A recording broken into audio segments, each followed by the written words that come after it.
janvier, nous nous sommes mis au travail très rapidement et en 100 jours, nous avons jeté les bases d'une transformation profonde de notre pays. Ce sont plus de 6 textes majeurs qui ont été adoptés durant cette session extraordinaire et je veux ici en détailler quelques-uns. Le premier, c'est la prorogation de l'état d'urgence, puisque nous avons prolongé de 3 mois l'état d'urgence qui avait été adopté suite aux attentats que la France a connus. Et l'idée est que nous puissions avoir le temps d'adopter une nouvelle loi et de préparer une nouvelle loi pour le mois de novembre, qui introduira des nouvelles mesures pour nous protéger et pour ensuite être capable de sortir de l'état d'urgence et de garantir en même temps les libertés individuelles de chacun.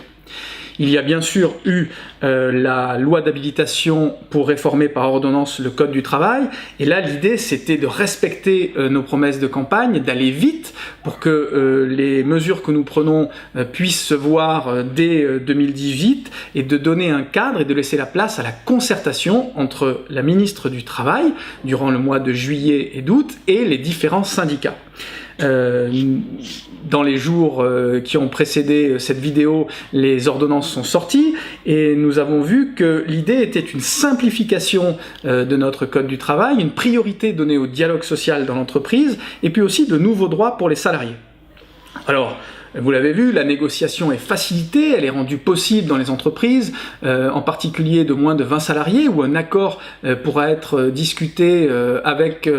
les salariés directement entre le chef d'entreprise et les salariés, à partir du moment où il y aura un accord majoritaire. Il y a aussi dans les entreprises de plus de 50 salariés la fusion dans une instance commune du CE, du CHSCT, des délégués du personnel, ce qui permettra une simplification des mesures. Il y a aussi un barème des indemnités prud'homales et plus de priorisation donnée au fond de l'étude d'un licenciement plutôt qu'à la forme, ce qui mettait des difficultés dans la difficulté et dans l'insécurité certains chefs d'entreprise qui étaient souvent condamnés sur des processus de forme alors que le fond était moins important. Et puis de nouveaux droits qui sont donnés aux salariés, en particulier l'augmentation de l'indemnité de licenciement ou aussi la favorisation du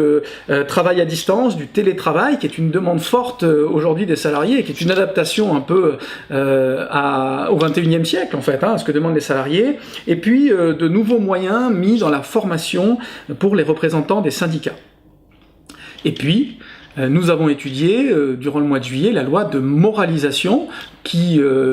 donc a changé de titre parce que la morale c'est effectivement une affaire personnelle, qui est devenue une loi de confiance dans l'action publique. L'interdiction des emplois familiaux, la suppression de la réserve parlementaire, qui étaient des engagements forts de la campagne,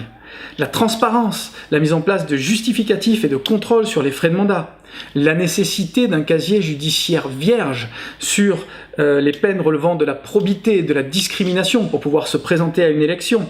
la création d'un registre de déport pour éviter les conflits d'intérêts. Voilà des mesures sur lesquelles nous nous étions engagés et que nous avons mis en place dans le cadre de cette loi de moralisation.